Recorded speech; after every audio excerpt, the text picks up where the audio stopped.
Dahil naka-alert level 3 ang Bulkang Mayon, patuloy na pinalilikas ng Albay Provincial Government ang mahigit 700 pamilyang nakatira sa 6-kilometer permanent danger zone.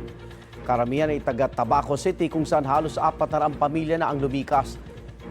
Ayon sa Albay Provincial Government, may mga pinalikas na rin sa mga bayan ng Malilipot, Kamalig, Daraga, Ginubatan at Ligao City. Naka-code white alert din ang Albay Provincial Health Office. Ibig sabihin, lahat ng pampublikong ospital at health units ay naka-alerto at handang rumisponde kung kinakailangan.